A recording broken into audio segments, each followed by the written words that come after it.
I joined the protest before. I will get arrested. I'm not surprised, to be honest. So I think what I'm thinking right now, I'm just leaving Hong Kong and move to the other country. Well, Phar Beng is the founder of Strategic Pan-Indo-Pacific Arena. He joins us now live from Kuala Lumpur. Thanks so much for being with us. You know, everything that was supposed to protect the full autonomy of Hong Kong seems to just have failed. So I'll cut to the chase. Is Hong Kong just quickly becoming another Chinese city? The answer to that is a definite yes. Hong Kong, historically,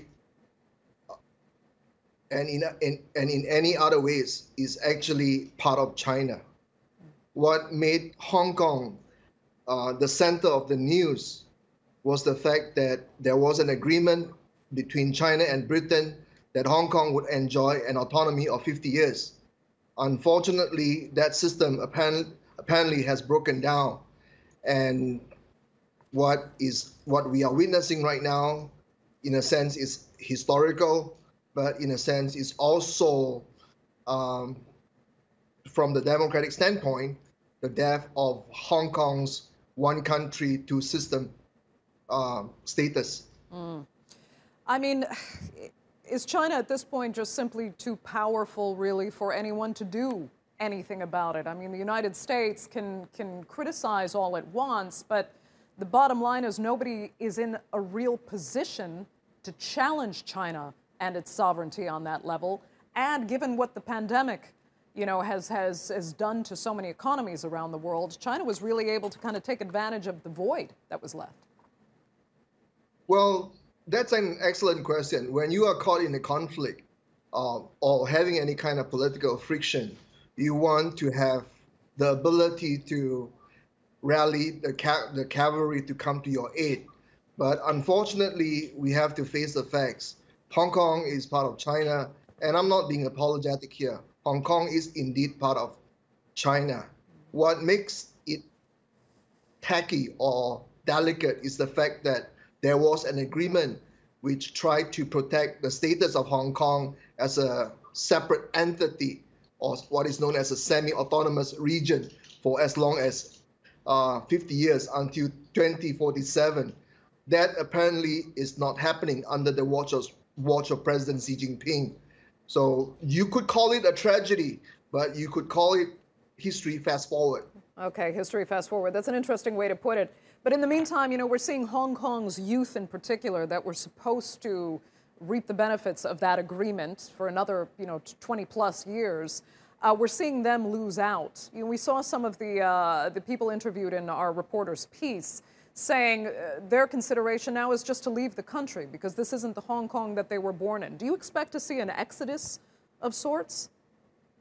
I think China has various legal means of stopping the exodus.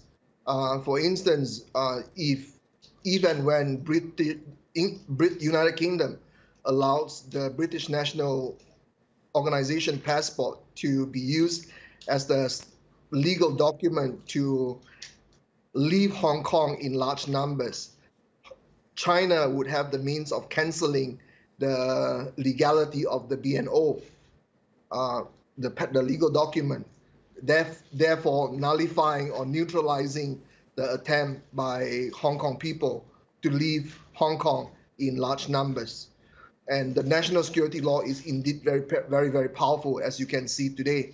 It's both ambiguous and it's a dragnet that can actually be applied in any form or in any shape. And what we see right now, for the lack of a better word, is similar to an authoritarian crackdown.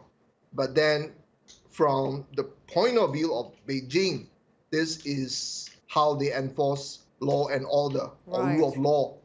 And it keeps discipline, so to speak. Looking forward then, I mean, if this is the example that China is able to set with Hong Kong, what do you see happening with Taiwan? Taiwan has been facing issues that are even more serious than Hong Kong, to be very, very blunt. There have been aerial incursions into the airspace of Hong Kong from January to March, if not even longer than that. And if that has been happening in spite of President Trump's last 4 years, who took a very tough stance against China, it shows that China has reached a stage of self-confidence or power where it is not really intimidated or afraid of anything or anyone.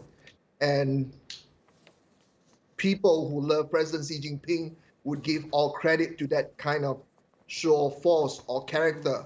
But to those who dislike him will see it as a unilateral abuse of arbitrary authority. Okay. Phar and Beng, we're going to have to leave it there. Thank you so much for taking the time. We appreciate it.